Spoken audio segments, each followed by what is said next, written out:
Hello बच्चों, मैं हूं जैनेंद्र, आपका ऑनलाइन टीचर। वीडियो के इस भाग में आप पढ़ेंगे किशोरावस्था, एडोलेसेंस।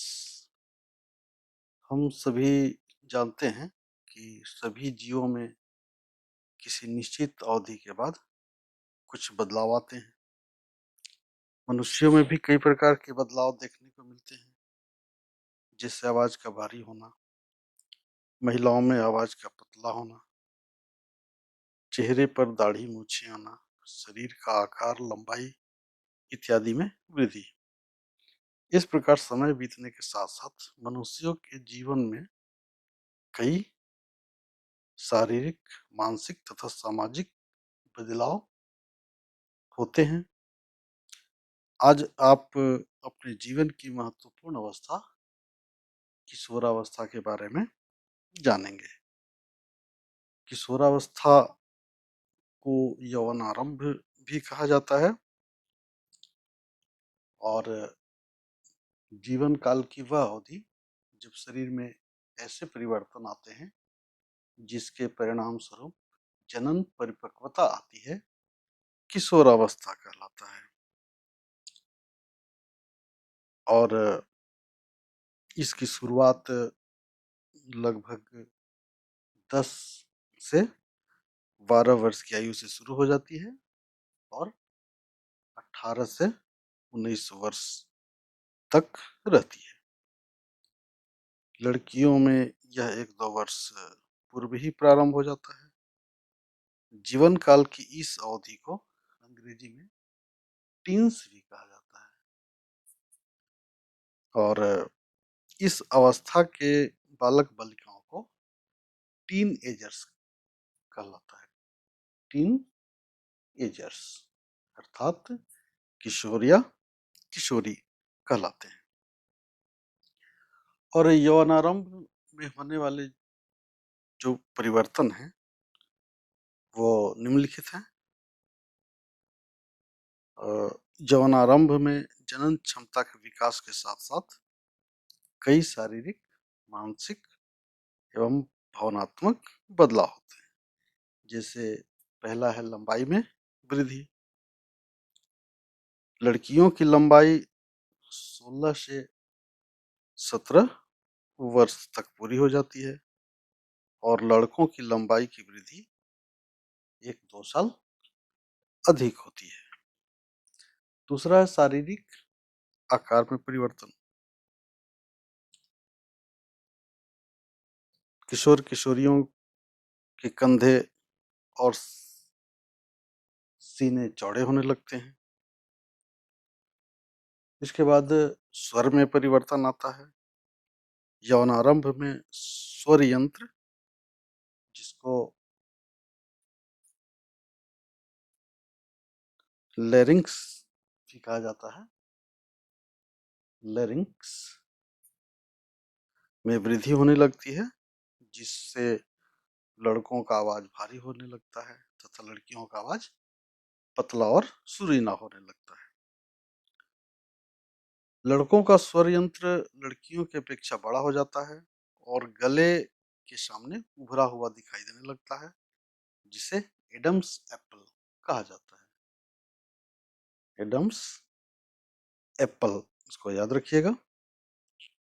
जो खास करके लड़कों में ये होता है, गला उभरा हुआ दिखने लगता है और इसको एडम्स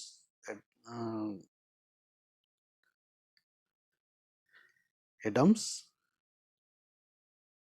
एप्पल या कंठ मणि भी कहते हैं। इसको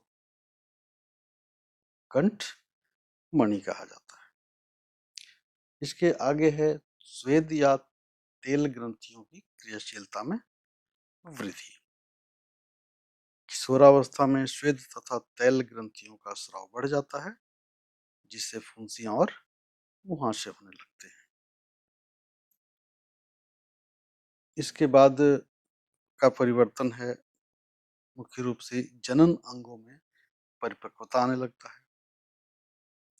लड़कों में वृषण में शुक्राणुओं का उत्पादन प्रारंभ हो जाता है और लड़कियों में अंडाशय के आकार में वृद्धि हो जाती है तथा अंडाणु का निर्मोचन प्रारंभ हो जाता है।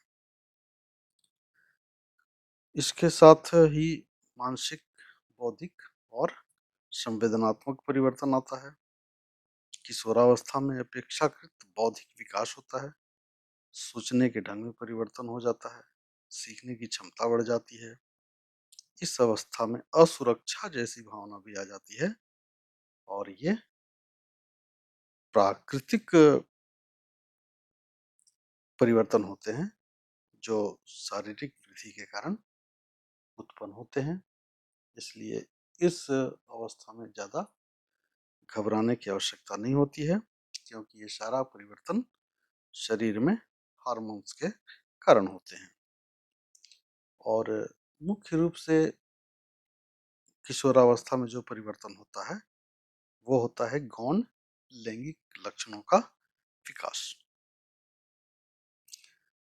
जो किशोरावस्था से पूर्व जो लक्षण नहीं दिखाई पड़ते हैं वो भी दिखाई पड़ने लगते हैं।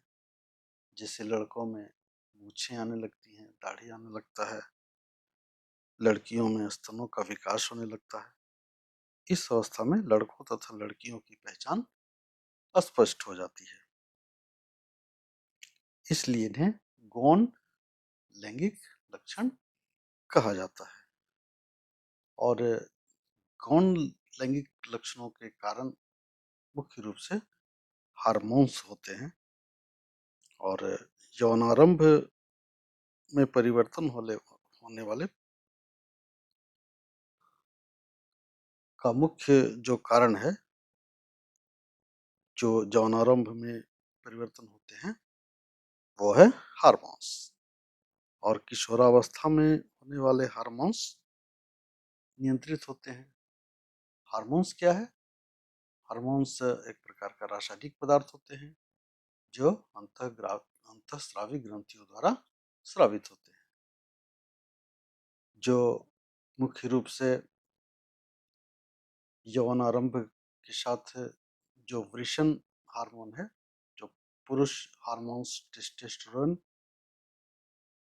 तथा स्त्रियों में अंडाशय जो स्त्री हार्मोन्स है वो एस्ट्रोजन का स्रवण करने लगता है। और गौण लैंगिक लक्षणों का विकास का जो कारण है वो मुख्य रूप से हार्मोन्स ही है। और इसके बाद हार्मोन्स क्या है, कैसे कार्य करता है, कितने प्रकार हैं, इसको आप अगली कक्षा में पढ़ेंगे। तब तक के लिए